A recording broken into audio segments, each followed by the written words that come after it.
आयप्पा स्वामी मानकर अग्नि पूजन ए वर्ष उमरकोट आयप्पा स्वामी भक्त मानकर साधना आरंभ गत 27 तारिख बुधवार ठारू आरंभ हो जाइछि। गत बुधवार अर्थात 27 तारिख ठारू 41 दिन धरी साधना चलिबो बोली उमरकोटर स्वामी माने कहते। जयपुर सहर रावणा स्वामी आसी एमानंकु माला धारण कराइथिले। मोट 68 जन माला धारण करथिले। अन्यमानक मध्यरे संतोष पंडा स्वामी, जगा स्वामी, तुषार स्वामी, पिंटू स्वामी, मुरली स्वामी, भागीरथी स्वामी तथा कार्तिक स्वामी एहिपरि 68 जन माला धारण कर 41 दिन साधन रही। 25 दिन पूर्ति पर रावणा स्वामी आसी एमानकर अग्नि पूजन पर व्यवस्था करथिले। समस्त स्वामी माने यथा जयपुर, मादिली, मालकानगिरी तथा अन्य सहर मानकरू मध्य माला धारण करथिबा स्वामी माने आसी उमरकोट जगन्नाथ मंदिर पड़ियारू एक शोभायात्रा रे बाहरी नगर परिक्रमा करी पुणी थरे जगन्नाथ मंदिर पड़िया रे पहुंचीथिले। सेठारे सेमाने ज्वलंता अग्नि उपरे चली अग्नि परीक्षा देइथिले। उक्त कार्यक्रम रे उमरकोट अंचल तथा आखपाख अंचल अनेक भक्त जोग देइथिले।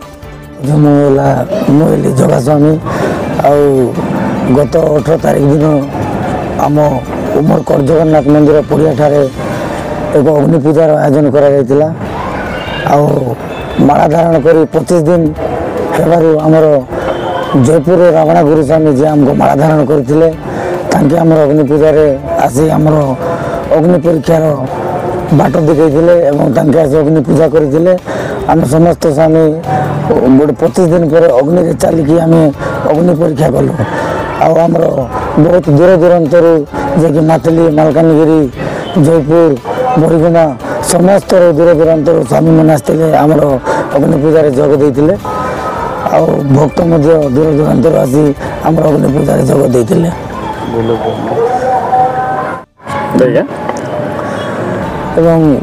जगन्नाथ मंदिर पड़िया ठारू बाहरी गुलीपाटना पेंडाणी माँ मंदिर पुणी कलश यात्रा करी विमान पालिकी सहित आमर पुणी थर जगन्नाथ मंदिर पड़िया आसी आम पूजा करूँ। पूरा रास्ता परिक्रमा करी समस्त स्वामी ताइरे दीप आराधना होता। बाहर आसते समस्त दीप यात्रा करी गुलीपाटना चली चली पद यात्रा कर आम जगन्नाथ मंदिर पड़िया आसिक पूजा समाप्त करूँ। उमरकोट हरिहर शतपथी रिपोर्ट रिपब्लिक ओडिशा साधारण लोकों स्टोरी।